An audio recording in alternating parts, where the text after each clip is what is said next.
All right, so now we're going to look at how you can use an equation to fill in different values in a table. So here's the equation we want to look at. And here's our table. Now, this column here is going to be, these are all x values. And then these are going to be y values that match those x values. So basically, all we have to do is we have to take an x value, sub it into our equation for x, and then solve for the y, and then we'll have the y that matches it. So let's do that for the first one.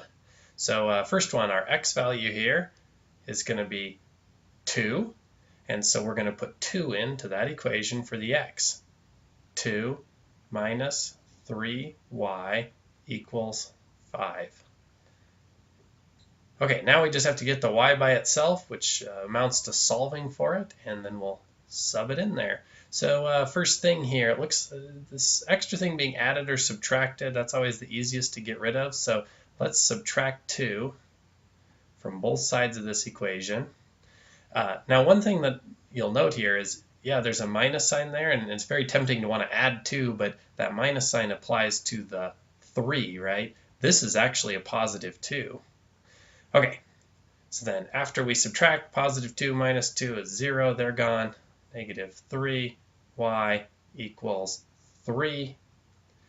Now that's negative 3 times y, so we need to divide by negative 3, the opposite operation, and we're going to get y equals negative 1.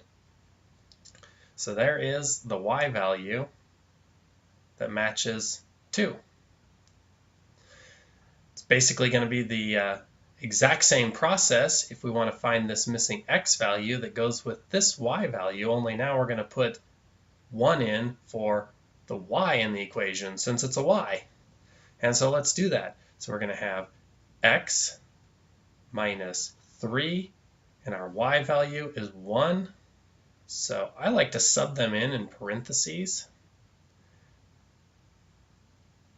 especially when you're using negative numbers. It can be quite helpful.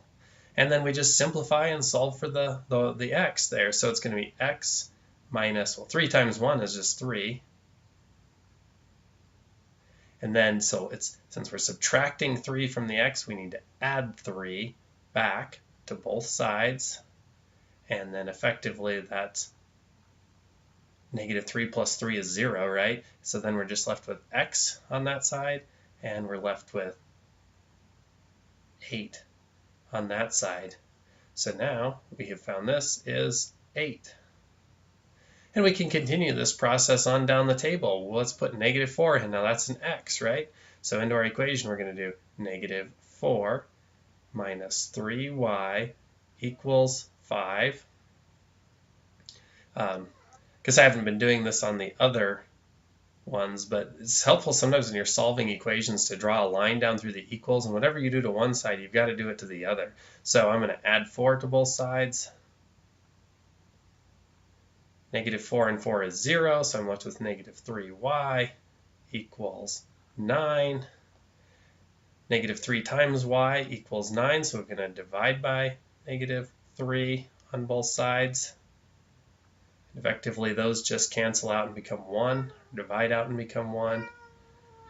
My cat is howling next to us, if you can hear him. And there is our y value that goes with negative 4 for x.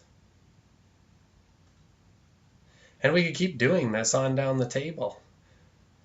Negative 2 in for the y.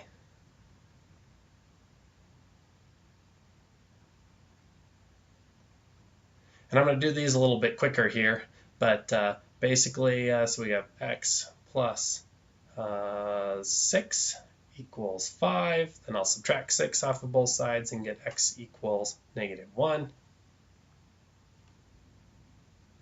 Put 0 in now. And, you know, a lot of times you can even do this in your head if you're thrifty with algebra. So 0 in for x means it's going to be 0 minus 3y equals 5. Maybe I'll jot that down.